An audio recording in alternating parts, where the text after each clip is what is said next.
Tudo bom, pessoal? Vamos começar o nosso primeiro podcast, Nutrologia Cast. Meu nome é Gilberto Barbosa e hoje a gente vai trazer conosco uma convidada que trabalha na nossa clínica, minha amiga Mariana, para a gente conversar um pouco sobre emagrecimentos e outras demandas da nutrologia e da nutrição. Tá bom? Se apresenta, Mari. Oi, Gilberto, um prazer estar aqui. Eu sou Mariana, nutricionista, e vamos conversar um pouquinho sobre a importância, né, de aliar nutrição e nutrologia no processo de emagrecimento, no tratamento do emagrecimento. Isso é um bom tema para a gente começar a falar, né? Porque Sim. Já tem as rivalidades da nutrologia com a nutrição, Sim. Então a gente já começa conversando sobre isso. Sim. A nutrologia é uma visão médica, a nutrição é uma visão nutricional. Isso. Na nutrição, a gente precisa fazer com que o paciente entenda que o alimento faz parte da vida dele e ele precisa ter uma boa relação alimentar para que o processo de emagrecimento aconteça, né?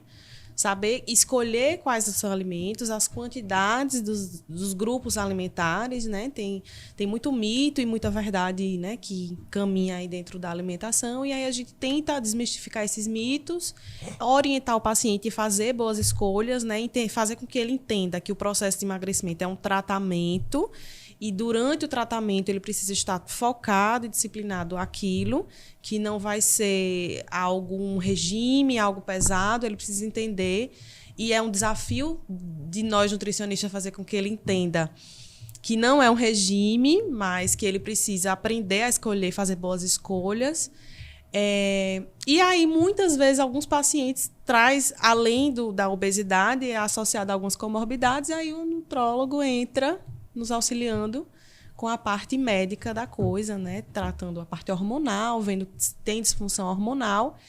E aí eu entro com o plano alimentar, o nutrólogo entra com a parte médica específica, médica, e juntos caminhamos para um melhor resultado. Ótimo. Com relação a dietas que você falou, sim, hoje já é consagrado, né? Já tem trabalhos mostrando que a melhor dieta é aquela que o paciente faz. Consegue fazer isso. Então, não adianta que às vezes o paciente chega pra gente, né, com, eu me dou melhor com a dieta tal, mas ele fica um mês com aquela dieta. E muitos já chegam já dizendo o que querem. Exato. Não, porque eu não como isso, porque eu não como aquilo, eu quero assim, assado. E aí eu tento fazer com que o plano alimentar, o cardápio, se pareça muito com os gostos, né, as preferências alimentares do paciente, mas algumas coisas específicas eu não posso deixar, ou eu preciso incluir um paciente constipado, um paciente, enfim, diarreico, eu preciso colocar um alimento X específico ali, que muitas vezes ele não gosta tanto, mas eu explico que é um tratamento. Assim como ele vai precisar fazer um tratamento medicamentoso. Então, você passa lá, X medicamento de tantas e tantas horas por tanto e tantos dias. Eu passo tal alimento, tal quantidade, tal hora, ou tal momento do dia. Então, assim como ele vai seguir a medicação, ele precisa seguir, muitas vezes, a quantidade. Aí eu explico que ele não precisa ficar preso à balança, levar a balança para os lugares, mas que ele precisa entender que aquela quantidade vai fazer diferença no resultado final. E se ele não porcionar aquela quantidade, vai atrapalhar todo o cálculo nutricional. Porque o que está no cardápio não foi da minha cabeça, não, vou botar 100 gramas de batata doce e com 50 de frango. Não é só assim. Existe uma quantidade necessária recomendada de proteína, carboidrato e lipídio, e aí a gente distribui no cardápio. Eu explico que ele precisa seguir aquelas quantidades para que no final de 30 a 40 dias a gente tenha um resultado. E aí o trabalho é meu e dele, né? Se não adianta ser só eu. Mas assim, é interessante isso que você está falando, que o trabalho é meu e dele, porque se o paciente não entender o processo e não se inserir no processo, dificilmente a gente vai conseguir ter resultado, né? E antes eu ficava me cobrando muito. Meu Deus, o paciente não teve resultado. O que eu estou fazendo de errado? Não estou fazendo nada de errado. O paciente lá na casa dele, ele precisa se organizar, fazer o exercício físico, se alimentar direitinho, seguir o protocolo, e aí ele vai me trazer o resultado. A minha parte eu fiz. Aí eu ficava me cobrando. Agoniada, meu Deus, o que o paciente não faz, o que é que eu faço? Não, eu não tenho mais o que fazer. Se ele não chegar ali, né, e não se disciplinar e falar, não, é isso mesmo que eu quero, Eu passei por um processo de emagrecimento e reeducação alimentar, né? Tive problema inflamatório osteoarticular e o médico virou para mim e falou: você está inflamada e você é a falsa magra. E você sabe disso, né? Aí eu fiquei morta de vergonha no consultório. E foi aí que eu comecei a fazer atividade física, fiz o tratamento medicamentoso fisioterápico, né, na época, mas comecei a me alimentar melhor. E aí falei com uma amiga nutricionista. Yara, nessa época você não era nutricionista? Era nutricionista, fazia mestrado, mas era bem o avesso. Eu era sedentária, não me alimentava muito bem, tinha muita ansiedade, não tratava tudo isso, e só comendo, e muito acadêmica, estudando, laboratório. E aí começou fascite plantar e a tendinopatia de Aquiles. E eu era a falsa magra. Tem fotos comparado a hoje, você vê a diferença, que eu realmente tinha excesso de gordura corporal, era demais. E aí eu fiquei envergonhada quando o paciente falou que eu sabia da minha condição, mas eu não estava me tratando. E aí foi quando eu procurei e falei: Yara, por favor, faz uma dieta para mim, porque eu não tenho forças, é a Casa de Ferreira Espeto de Pau. E aí ela fez um plano, fiz o tratamento direitinho, comecei na academia, aí fazia caminhada e foi cessando. E a mudança corporal foi extremamente visível. E aí comecei a correr, fui me desafiando, eu já pedalava, né? Mas agora associado à dieta, então eu sabia o que comer certinho, as quantidades certinhas para o meu objetivo, consegui modificar meu corpo totalmente, melhorar a inflamação, as dores passaram. Tive melhor performance esportiva, então eu consegui correr melhor, pedalava melhor, treinava bem. E aí foi um conjunto de coisas. Mas se eu só tivesse ficado no medicamento, fiz a fisioterapia e não tivesse mudado o meu estilo de vida, nada tinha adiantado. Então, às vezes, o paciente ele tem o diabetes, ou tem hipertensão, ou está com dislipidemia. E aí ele acha que só a medicação que ele tomar ali vai resolver. E, na verdade, ele vai, né, só se enganar. Mas eu acho que esse é o grande gargalo de especialidades e profissões como a nossa, porque a gente depende muito do paciente. Muito. Então, enquanto o paciente não sente a necessidade verdadeira da mudança, ele acredita que o remédio vai resolver. Então, ele está ali, é o diabético que usa insulina e toma um copo de refrigerante. Ele está, mas eu já uso insulina. Mas ele não entende que aquilo está piorando o quadro dele. E isso que você falou das inflamações, é muito comum a gente ver no consultório, né? Sim. Você vê que o paciente está inflamado, que o problema não está na articulação. A articulação inflamada dele é um sintoma. Do que ele vem fazendo. Da comida que ele está comendo errado, da desbiose que ele está tendo, da inflamação por conta da obesidade, da gordura visceral que está causando essa inflamação. Então, o paciente vai lá e toma um anti-inflamatório, vai lá e toma uma medicação que vai tratar a fascite plantar, como você diz. Mas ali... Passa e volta. Exato. Ele está tratando um sintoma, ele não está tratando o problema. Isso. E, assim, é uma profissão muito difícil, bastante. A nossa. Porque, não sei como seria na nutrologia, mas eu falar que o paciente não vai comer certa coisa, mas que aquela comida que ele come gera uma sensação boa, é porque ele lembra da avó, da mãe, mas ele não vai poder comer mais, aí... Eu não estou inserindo, por exemplo, um medicamento que ele vai parar ali no dia dele, tomar o comprimido e continuar a vida dele. Não, é o que ele come. É a sensação de bem-estar que vai ser causada ou não.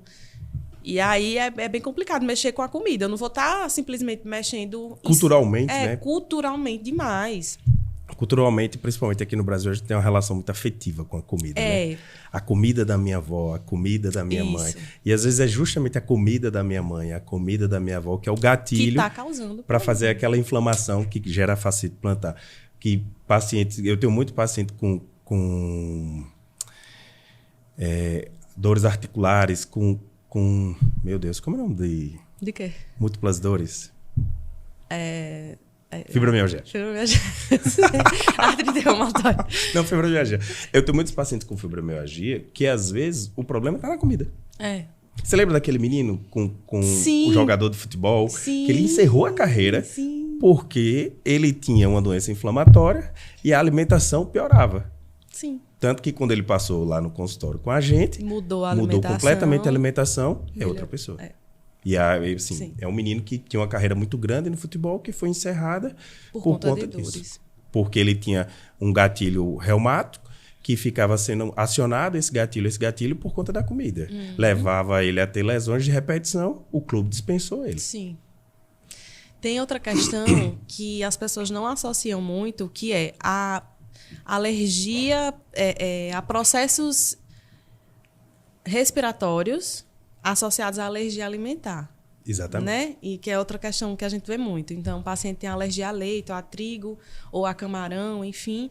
E tem uma asma de repetição, que não, sabe? Uma asma que não cura, uma dermatite atópica, ou então uma rinite que não passa, já tomei remédio disso. E, na verdade, quando a gente faz exame, ele tem alergia e essa alergia repercute em sintoma respiratório. E aí, pouquíssimas pessoas associam o sintoma respiratório, o problema respiratório, a uma alergia alimentar. Não, é alergia a ácaro, não sei.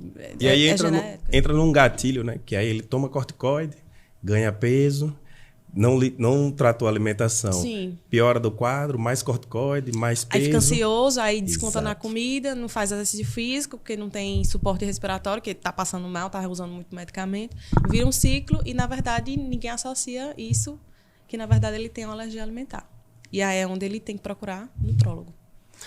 A nutrologia ainda tem esses pormenores que o pessoal esquece, porque a gente não vê tanta coisa na graduação, na faculdade, que nos remete ao alimento, sabe? Porque muito do que a gente vê da parte alimentar ficou mesmo para a nutrição. Sim. Então, isso saiu muito do escopo do conhecimento médico na faculdade.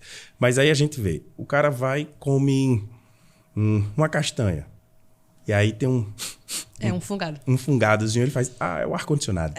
Tá sujo. O ar-condicionado tá sujo. Tem que mandar fazer Tem que mandar fazer faxina. A outra coisa é que, às vezes, esse sintoma ele aparece 6, 12, 24 horas após a ingesta. Sim. Então, aí é que ele não remete associação. mesmo ao alimento. É. E aí, quando você cai num colega, por melhor que ele seja, mas que ele não tem esse conhecimento, ele não vai fazer, não vai finalizar, não vai fechar esse diagnóstico. E o que a gente mais vê hoje no consultório é justamente isso. O paciente que chega por uma outra queixa, quando a gente faz a investigação, tá lá. Ele tem uma alergiazinha que nunca tratou, é a menina que tinha uma infecçãozinha urinária ali de repetição. Eu tomo antibiótico o tempo todo, aí o antibiótico piora a desbiose, que piora aumenta a permeabilidade intestinal. Que piora a inflamação, que aí gera um ciclo vicioso nesse paciente, que ele nunca sai daquele quadro. Aí, às vezes, precisa só justamente tirar aquele alimento que é o alérgico dele, ele vai até emagrecer mais. Porque a gente diminui o perfil inflamatório dele. Exatamente. E é isso. Porque quando o paciente tem um perfil inflamatório, tá com a inflamação, tá muito inflamado, o que é que acontece? Você tem as cascatinhas de metabólicas dentro da célula que faz ele aumentar a resistência à insulina. Sim. Ele aumenta a resistência à insulina, fica com mais insulina rodando. E ele não tem energia, porque essa glicose não entra. Não entra na célula. E é um paciente fadigado que... Aí a gente tem dois problemas. Ele tem o excesso de peso e tem a falta de energia, porque a insulina dele não está trabalhando de maneira eficiente. Não, e não faz exercício, porque não tem energia. Que gera mais isso. E aí também não come direito, porque também... que gera mais isso. E aí a gente verdade. tem um quadro que vai se retroalimentando. Então, por isso é tão difícil tratar a obesidade. Sim. Por isso que não é tão simples como muita gente faz. Faz a dieta da lua, faz a dieta do... A low carb. A low carb, a gente faz low carb. Às vezes eu falo para alguns pacientes, você tá, na verdade, em low... Mari, eu queria fazer low carb. Então, mas você já está em low carb, há muito tempo. Talvez esse seja Pode o problema. Pode dizer a todo mundo agora. Talvez esse... Que tal botar um pouquinho de carboidrato aí? Isso também é uma coisa interessante, é que as pessoas começaram a ter medo de determinados alimentos. Sim. Né? Não posso comer carboidrato. Eu sempre pergunto, por que não? Por que não? Não posso comer tal coisa. Por que não? Aí teve uma época que era trigo, né, glúten e lactose. Eram os inimigos do mundo. Não posso comer lactose que eu passo mal. Tá, mas você já testou as outras coisas? Será que é lactose? Será que não é a proteína do leite? E aí excluir determinados alimentos desses grupos é perigoso, porque o paciente pode entrar em risco nutricional. Exato. Porque leite não tem só lactose. Leite Exatamente. tem cálcio, vitamina D e por aí vai. Proteína. Aí o paciente tira leite, aí também não come mais arroz, porque não come mais macaxeira. Não, só feijão, salada, frango. E aí o paciente começa a ter E houve sintomas época que ele trocava, né? Ele fazia, não, eu não como pão, mas eu como tapioca. Ai, não fala da tapioca. Eu vi um vídeo hoje sobre tapioca. E aí, gente, tapioca... E as pessoas falam... Eu pergunto, né? O que você geralmente come no café da manhã, janta? Tapioca com queijo, tapioca com ovo. Não, porque tapioca é melhor que pão, né? Não é. Aí eu digo, não. É engraçado que regala o olho assim, né? Não é. E teve assim? uma moda da tapioca e a lapa de tapioca que o pessoal faz, né? Que é deste tamanho. E ali, aquela tapioca deste tamanho é uns 6 pães. E olha, por aí vai. Tem muito carboidrato. Não tem proteína, não tem fibra, não tem... Rápido. É um carboidrato rápido.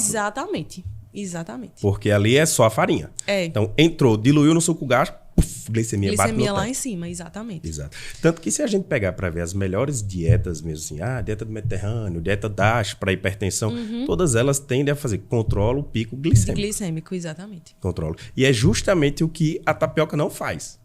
Sim. E é o que justamente as pessoas mais comem. É engraçado. Eu tenho uma paciente que eu coloco tapioca e aí eu coloco lá uma colher de sopa que corresponde a 15 gramas, mais ou menos, né? Aí 3 colheres de sopa. Cada colher de sopa, 15 gramas, vai dar ali 45, ou então 2, 30 gramas. Que 30 gramas é um beiju desse tamanho. O paciente não tem vontade nenhuma de comer, é pouco mesmo. E aí a paciente, Mari, eu tô botando 150 gramas. Ela viu lá, confundiu assim 15 gramas com 150 gramas. Eu falei, não acredito que você tá fazendo uma tapioca de 150 gramas. Tá errado. E aí eu vou explicar e fazer o paciente entender. Tem paciente que não entende, que gosta muito da tapioca, mas eu falo, é essa quantidade. Passou disso aqui, você vai estar fugindo do que eu calculei, do que a gente propôs aqui. É bem complicado. Tapioca é um... Aí faz tapioca com ovo, mas não é a tapioca com manteiga pura. Bota um ovo, bota um frango desfiado, coloque um atum, faz um patê de atum, alguma coisa assim, uma carne.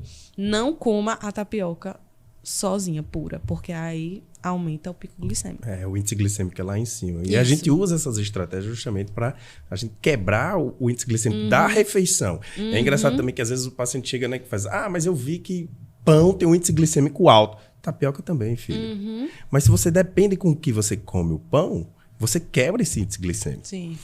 Na dieta do Mediterrâneo mesmo, é com azeite. E aí você joga o índice glicêmico lá para baixo. Aí você pega o paciente e faz, não, eu faço a tapioca e como pura, porque eu não quero botar ovo, porque tem a gema que engorda. Que engorda, que tem muito colesterol. Que é outro mito. Que é outra coisa também que eu vivo falando no consultório. Tudo que você come, dependendo do seu gasto energético, vai te engordar. É uma conta matemática. Exatamente. É o que entra com o que sai. Se essa conta, o saldo for positivo, você vai engordar. Independe do que está entrando. Se essa conta, o saldo for negativo, você vai emagrecer. Se você só come fonte proteica, mas é mais do que você gasta, você engorda. Exato. Não, mas é só proteína. Como muita... Não adianta ser só proteína. Poderia ser... Poderia ser qualquer coisa. Qualquer coisa, mas é mais do que você gasta. Eu até brinco no consultório que eu digo assim, você poderia passar o dia comendo frango com batata doce, que é um mito, né? Frango com batata doce não engorda. Aí eu digo, não, você pode passar o dia comendo frango com batata doce. Se essa cota de caloria que entrou for maior do que a cota de caloria que sai... você gastou. Não adianta. Ficou uma reserva positiva, essa reserva positiva vai virar gordura. Isso. Vai ser acumulada na forma de... É matemática, é física, é termodinâmica, né? Caloria que entra com a caloria que sai. Essa conta é positiva, estoca. Estoca como? Gordura. Isso. A conta é negativa? Gasta. Gasta como? Gasta do estoque, gasta da gordura. E é isso que as pessoas não entendem, né? Porque eu vejo também que a galera quer muito achar uma bala de prata, né? Um mito, assim, alguma coisa que vai dizer, essa xicrinha vai resolver o meu problema. Então, se eu tirar o pão, eu vou emagrecer. Às vezes a pessoa emagrece tirando pão porque ela comia 12 pães. Aí tirou realmente. O saldo tá negativo. E quando o paciente, ele fala assim, mas eu como tão pouco e não consigo emagrecer. Aí é onde eu vou explicar. Na verdade, seu corpo é inteligentíssimo. Ele entende que você está passando por um momento de privação de energia. Essa energia ela não vai ser gasta realmente. Você pode comer um ovo por dia.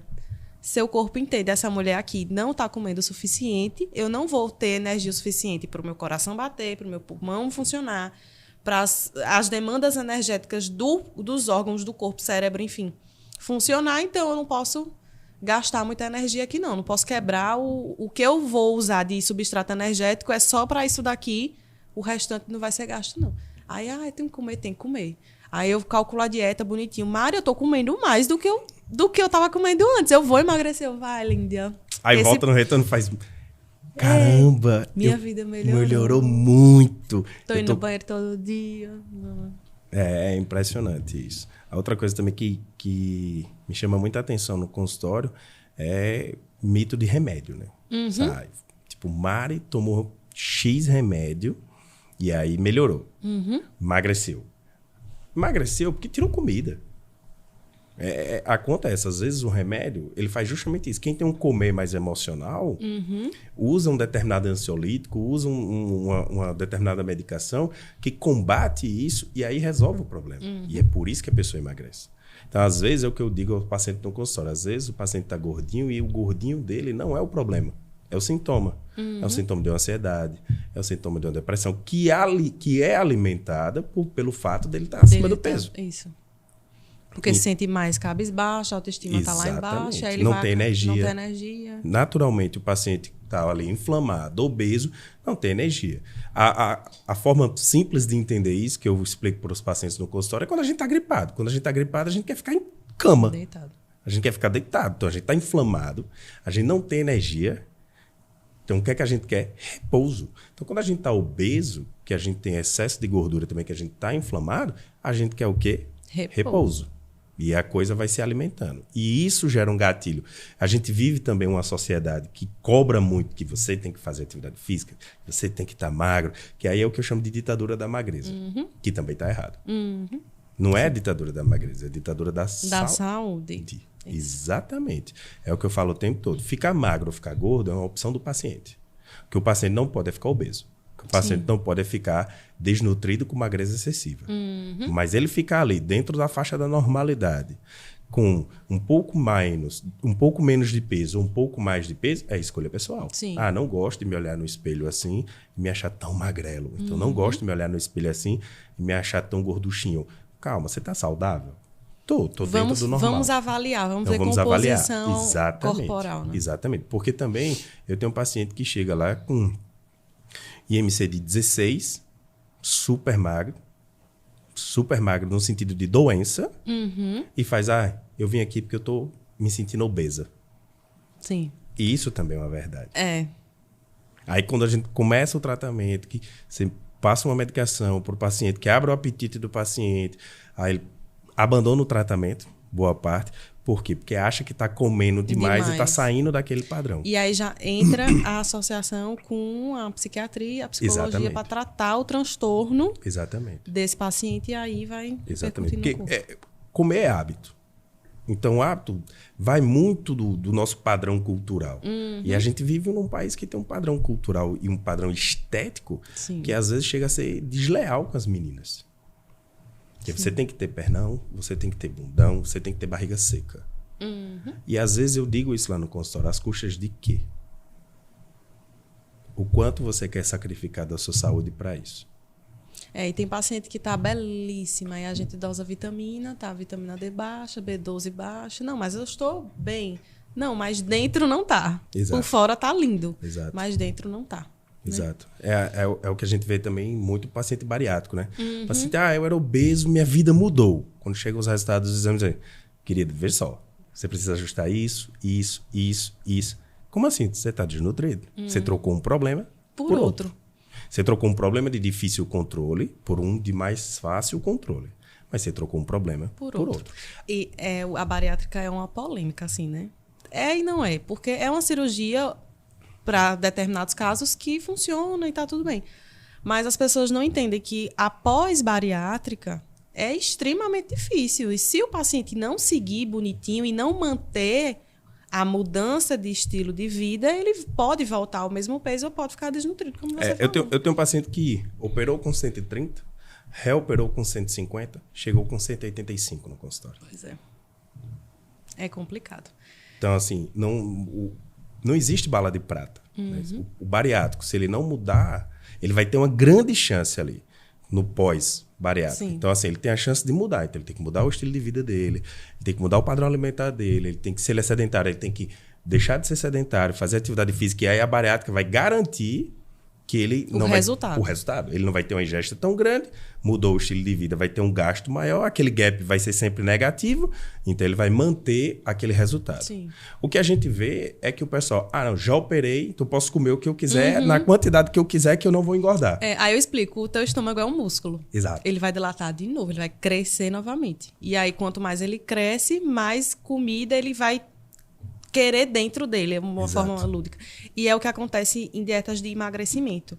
Eu falo, eu vou dizer uma coisa bem dura aqui, mas você vai precisar aprender a passar um pouquinho de fome. Você vai sentir fome, porque você vai estar comendo o suficiente para manter seu corpo nutrido. Não se preocupe que se eu estou lhe dando um pouco menos de comida, você vai morrer, vai ficar desnutrido. Não, tá tudo bem.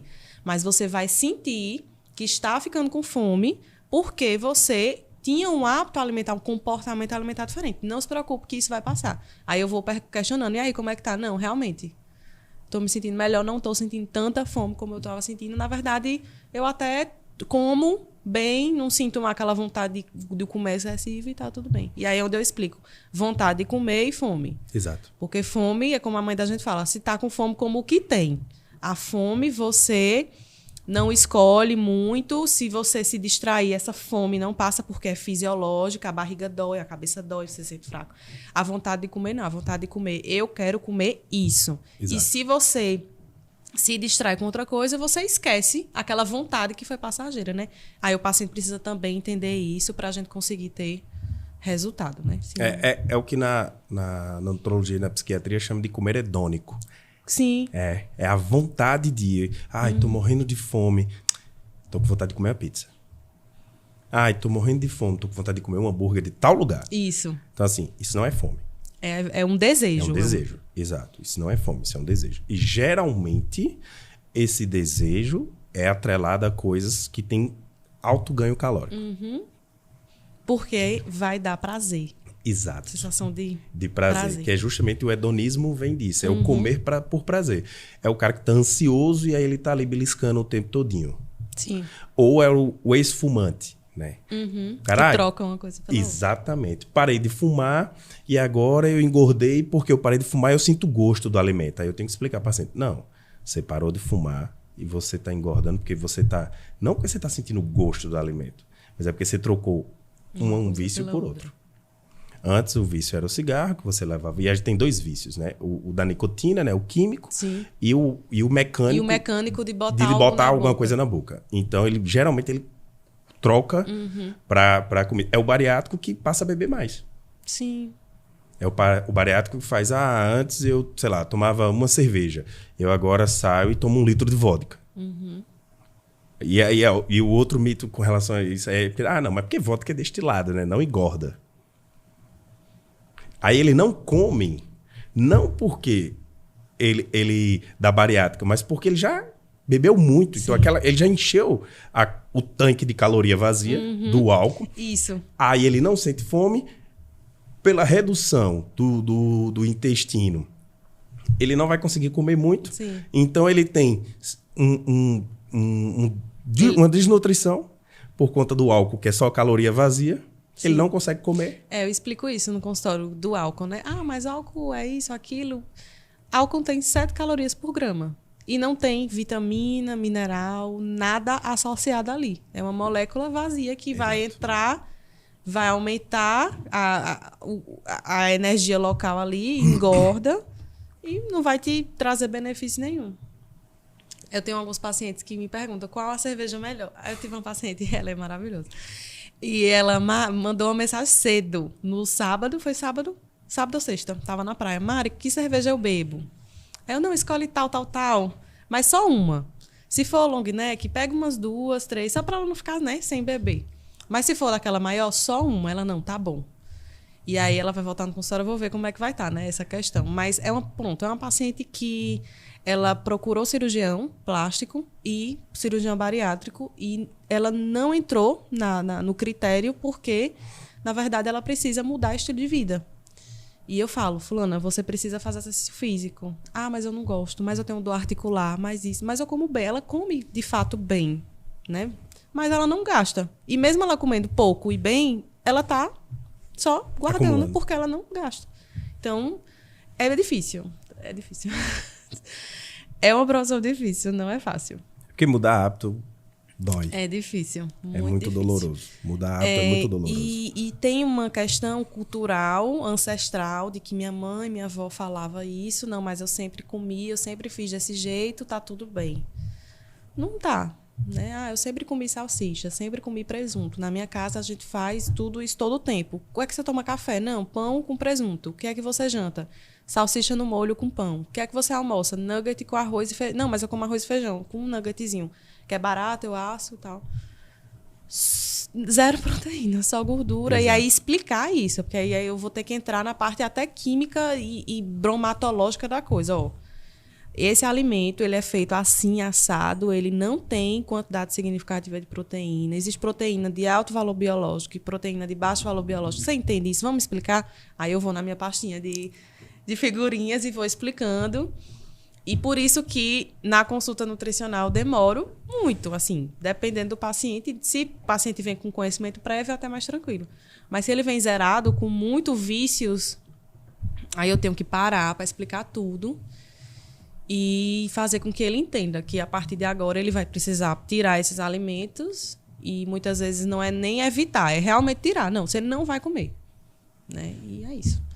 E eu faço uma relação com alergia, assim, você tem alergia à dipirona? Tenho. Você vai tomar dipirona? Não. Você tem problemas sérios com tal alimento. Esse alimento lhe faz muito mal. Se faz mal, você vai continuar comendo? Não. Então é a mesma coisa. Se você não pode comer alguma coisa e você continua comendo aquilo, sabe que faz mal, é um martírio. Você está fazendo mal a você mesmo. E aí é ele com ele mesmo. Não adianta eu falar, eu mostrar, eu tentar fazer um desenho.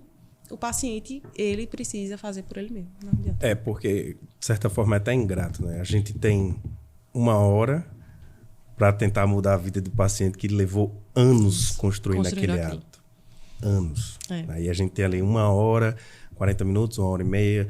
E aí, às vezes, o paciente também... Hoje, o paciente chega com uma gama de informação muito alta. Mas como ele não tem formação para filtrar essa informação... Então, ele chega com muita coisa deturpada. É a troca da tapioca, do pão pela tapioca. É a história de, eu vou tomar cerveja tal, porque não engorda. Isso. É de fritar com azeite. De fritar com azeite, exatamente. Aí eu vou explicar. Não, eu uso margarina. Não uso mais margarina, eu frito com azeite. Aí eu vou explicar, olha, o azeite é uma gordura maravilhosa, que tem propriedades anti-inflamatórias, tem ômega 6, ômega 3. Mas se atingir ponto de fumaça na panela, muda a propriedade química. Porque uma coisa é a gastronomia, é o sabor delicioso do arroz feito com azeite, né? O sabor do alimento ali. Mas outra coisa é a nutrição. Nutricionalmente falando, vamos para outro caminho. Use óleo de soja, óleo de milho, canola, etc. Óleo vegetal, que não tem colesterol. Né? E não gaste o dinheiro do azeite, que é maravilhoso, usando ali no fogo, sendo que você aquece e ele vai mudar a propriedade química. Na verdade, você vai estar consumindo um óleo por óleo, e não vai estar conseguindo extrair. Aí eu sempre falo para os pacientes, não, use cru. Faça um molho, coloque na sua comida. E se for cozinhar, pegue o óleo, fure dentro, não abra o laque, só fure, despeje um fio, refogue seu alho e cebola e cozinhe seu alimento. E deixe para usar o azeite. Eu não sabia a vida toda. Não, mas eu cozinho com óleo de coco. Óleo de coco. Óleo de coco. Aí eu vou na minha pastinha. Aí eu tenho, né, uma imagem lá com as classificações de gordura. Temos 4 tipos de gordura: transaturada, poli e monoinsaturada. Aí eu explico a questão química rapidamente. O óleo de coco é o único óleo vegetal que é uma gordura saturada. Óleo de coco é bom para o cabelo e para a vagina. Só. Para comer, não. Aí é onde entra a gastronomia. Fazer um bolo de coco, para você saborizar o alimento com óleo de coco, beleza. Mas você usar o óleo de coco porque ele vai fazer bem à saúde, assim, de forma nutricional falando, não. Não, e não só isso, né? A quantidade. É, a quantidade. Porque as pessoas falam, eu não uso mais óleo de soja. Isso. E agora eu uso só óleo de coco. Aí o cara usa meio litro. Porque ele compara com azeite, acha que tem os mesmos benefícios do azeite. Sim. E que não tem. E o coco é uma fruta? É uma fruta, né? É uma fruta riquíssima em mineral, tem carboidrato, tal. Eu até digo assim, para os pacientes, eu uso muito óleo de coco. Fiz, ok, mas o óleo de coco não vai resolver o problema. Quer usar óleo de coco? Você gosta do sabor do óleo de coco? Ok, mas não vai resolver. Não adianta, não vai resolver. Sim. Mas eu vi que o óleo de coco tem triglicerídeo de cadeia média. Ok, tem. Mas não vai resolver. Não adianta. Não vai ser o triglicerídeo de cadeia média que está ali que vai resolver. Emagrecer, que vai te emagrecer, exatamente. Mas é porque eu cortei o carboidrato e eu vi que o óleo de coco funciona. Eu faço tinha uma época que era uma febre, um café com óleo de coco. Né? Café com manteiga ghee. E era com manteiga ghee, e óleo de coco. Essa da manteiga ghee também eu acho fantástica. Porque assim, eu gosto de cozinhar e manteiga ghee é tradicional da região da Índia, daquela região. Mas a gente já tem manteiga ghee, entre aspas, aqui no Nordeste há milhares de anos. Manteiga de garrafa. Sim. Só que o pessoal paga horrores num potinho de manteiga ghee, que não é manteiga ghee, que é feito com o mesmo processo que a gente faz na manteiga de garrafa aqui há milhares de anos. Aí eu sempre brinco com os pacientes. Vai na feira e compra manteiga de garrafa, que é melhor do que essa manteiga ghee. Isso. E mais barato. Sim.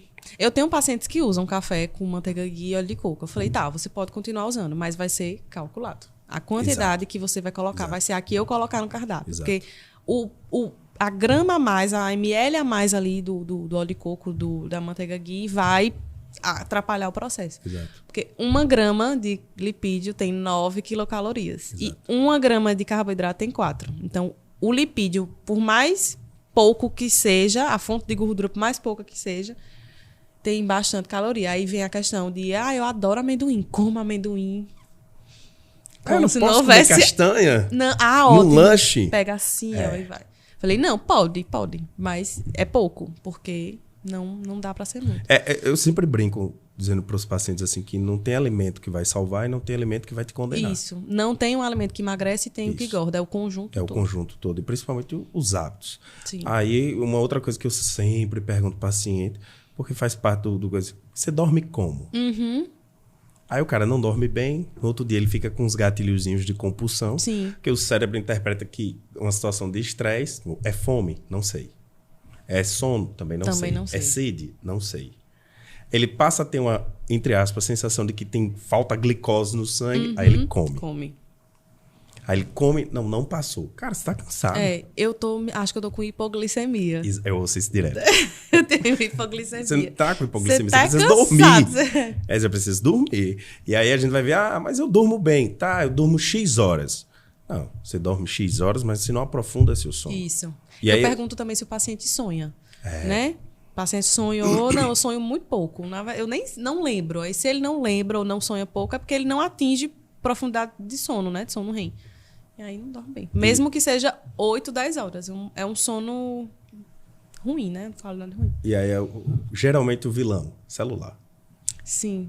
Ele leva o celular para a cama e fica ali na rede social. Frum, frum. Então, aquele estímulo, aquele bombardeio de estímulo de luz azul na retina dele, estimula o cérebro dele a dizer, é dia, fica acordado. A gente evoluiu assim para noite, dorme. Dia acorda. Então, ele passa ali um tempo tomando aquele bombardeio de estímulo de luz azul no olho. Aí, mas eu durmo bem, eu durmo 10 horas por noite. Tá, mas você acorda bem? Tirando outros fatores, né? Sei lá, o paciente que tem apneia do sono, que geralmente o obeso tem.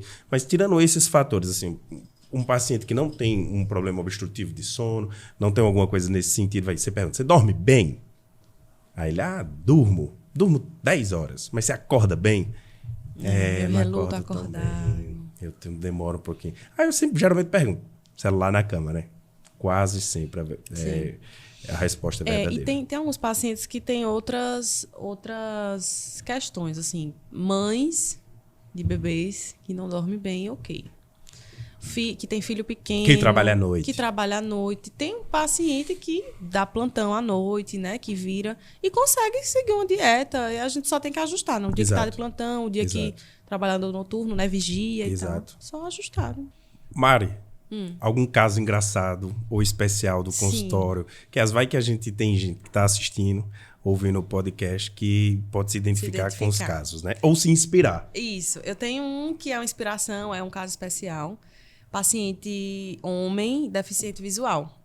Ele chegou muito determinado, há 5 meses atrás, já vai fazer 6 meses comigo, e muito consciente da situação, né? Ele falou, Mari, tô com excesso de peso, eu não sei até onde está a minha situação, quero que você avalie.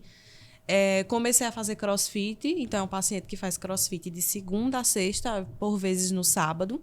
Todos os dias ele vai. E queria ajustar a alimentação. E ele chegou e falou, olha, eu não sou muito disciplinado com a alimentação, não gosto muito de fruta, de verdura, mas estou disposto.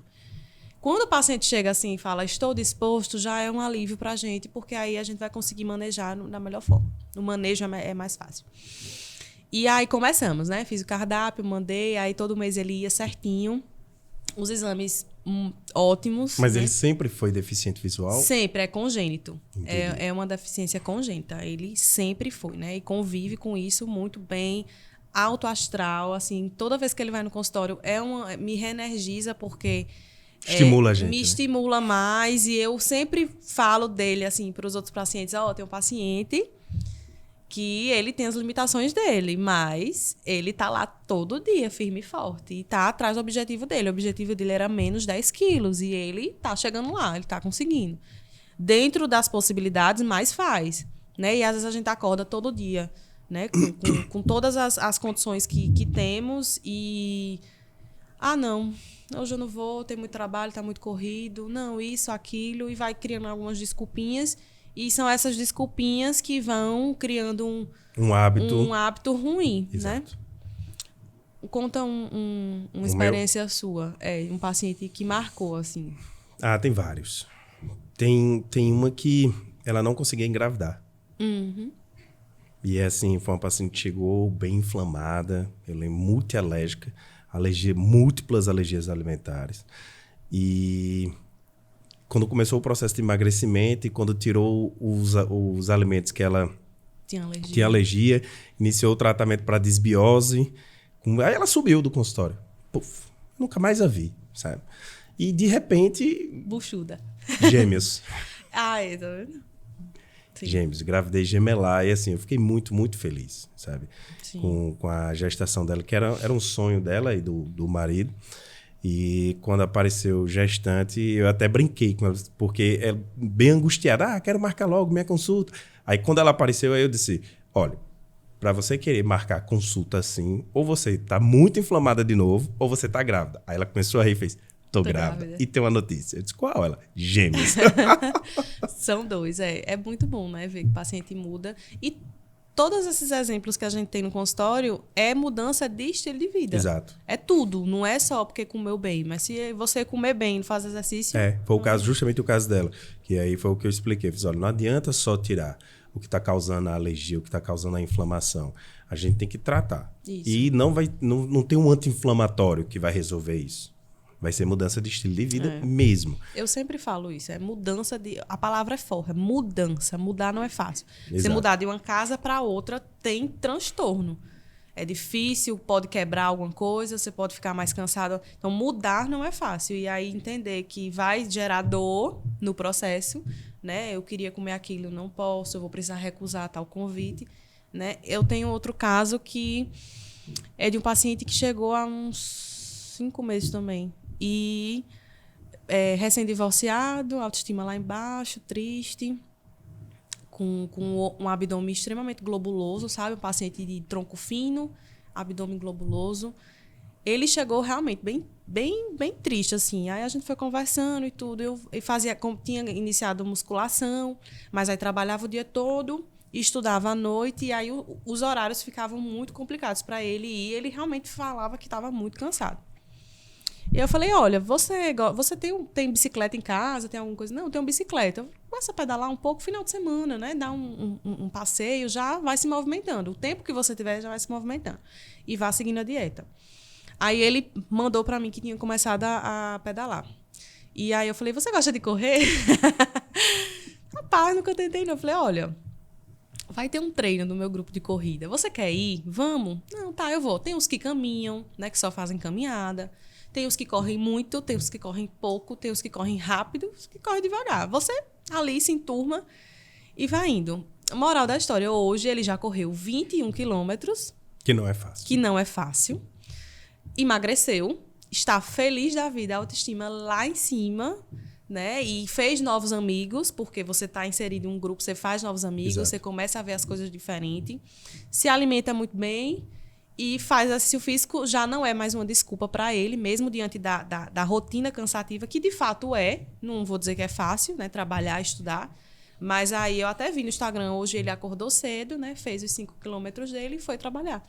Então, ele está se movimentando, né? Foi uma mudança que para ele não foi fácil, garanto, né? Que não foi fácil, mas correu atrás do dele.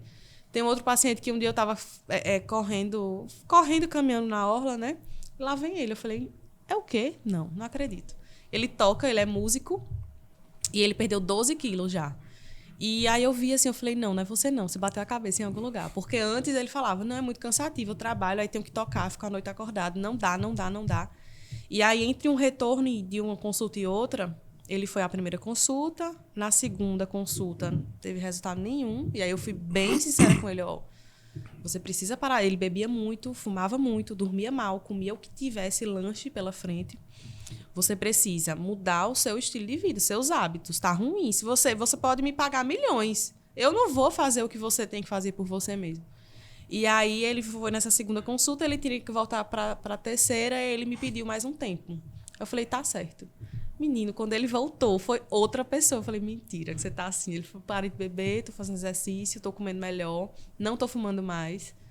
E antes do show, todos os dias ele vai para a orla fazer a caminhada, a corrida dele e tá fazendo musculação. Então, assim, foi ele.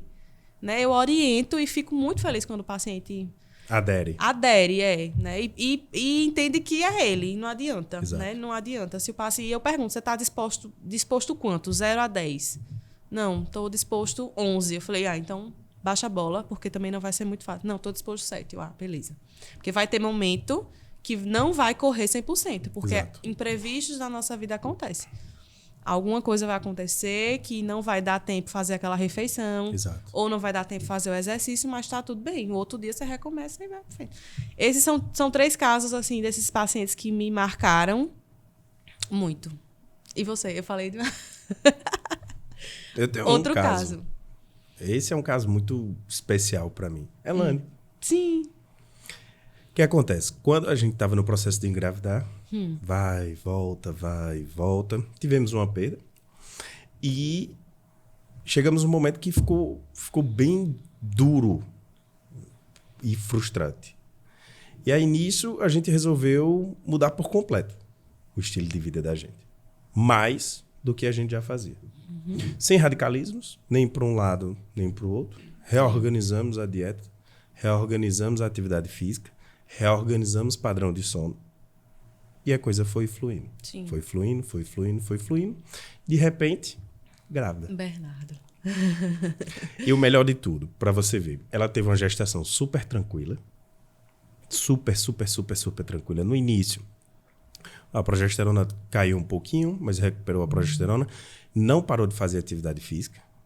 Atividade de menor intensidade no início. Mais constante. Num segundo momento, a gente voltou para a academia. Tanto que, na sexta-feira, 13 de janeiro, a gente treinou de manhã. A bolsa rompeu dessa mesma sexta para o sábado. De madrugada, ele nasceu no sábado, dia 14, 10 horas da manhã. Sim. Então, treinou até na véspera do parto. E super tranquilo. Parto foi tranquilo. O puerpério inicial é difícil para todo mundo mesmo.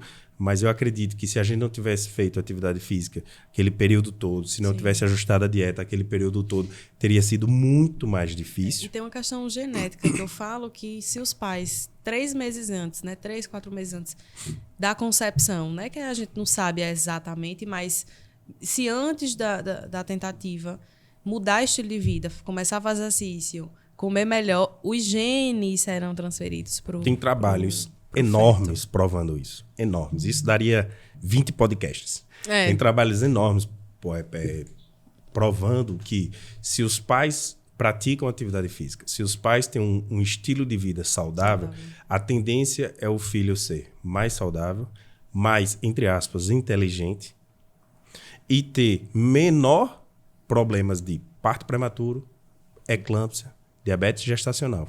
Sim.